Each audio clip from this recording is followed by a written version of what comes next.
The United States has issued formal letters to 21 countries, including Sri Lanka, announcing the implementation of its new reciprocal tariff policy.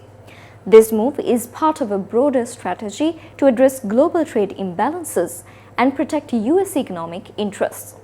Under the revised policy, Myanmar and Laos have been assigned a tariff rate of 40%. Cambodia's previous rate of 49% has been reduced to 36%. Bangladesh saw a modest reduction of 2%, bringing its new tariff rate to 35%. Thailand and Indonesia will maintain their existing rates of 36% and 32% respectively. Japan's tariff rate has been increased from 24% to 25%, and Malaysia also experienced an upward adjustment. It is believed that the apparel sector will be among the most affected by these changes. Currently, the top apparel exporters to the US face the following tariff rates. China 51%, Vietnam 20%, following an agreement to provide full market access to US goods without imposing any tariffs in return. And Bangladesh 35%, Indonesia 32%, Cambodia 36%. Tariff rates for India and Pakistan have not yet been announced.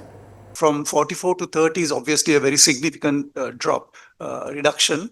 But as you also mentioned, what is more important is the competitiveness with other countries. So what are the countries you consider to be your main competitors in the US market? So of the composition of goods that we export to the US now, after 3.5 billion, almost about 2 billion is garments.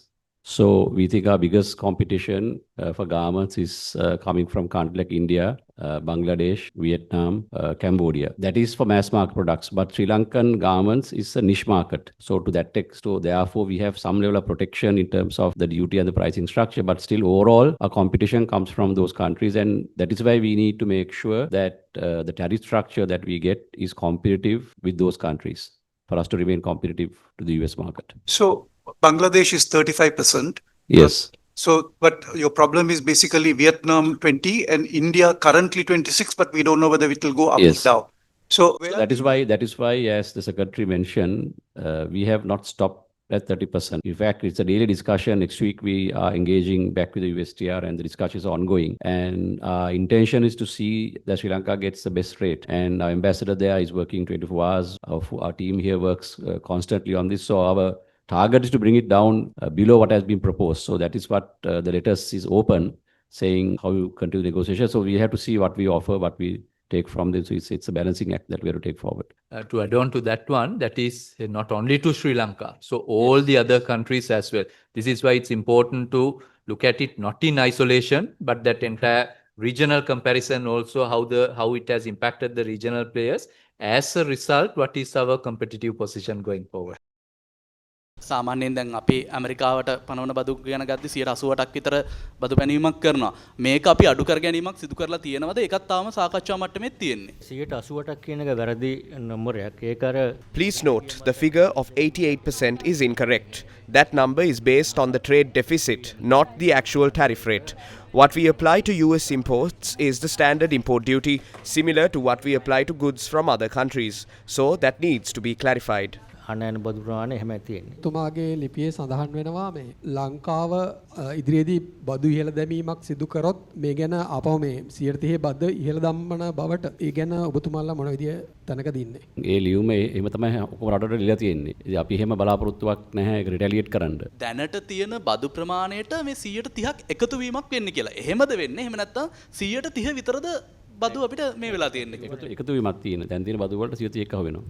හැම අපේ රටට විතර නෙමෙයි. ලංකාවට විතරක් තියෙන තත්වයක් නෙමෙයි මේක. අපි globally මේක බලන්න ඕන. This is not a situation unique to Sri Lanka. We need to look at this globally. Other countries in the region are also experiencing similar additions. Once these are added, the goods exported from Sri Lanka, India, Bangladesh and Vietnam will all be subject to the same adjustments. That's clear, isn't it? After these additions, our hope is to maintain Sri Lanka's competitiveness in the global market. Based on the available data, the reduction we received is relatively favorable compared to the tariff levels applied to similar industries in the region.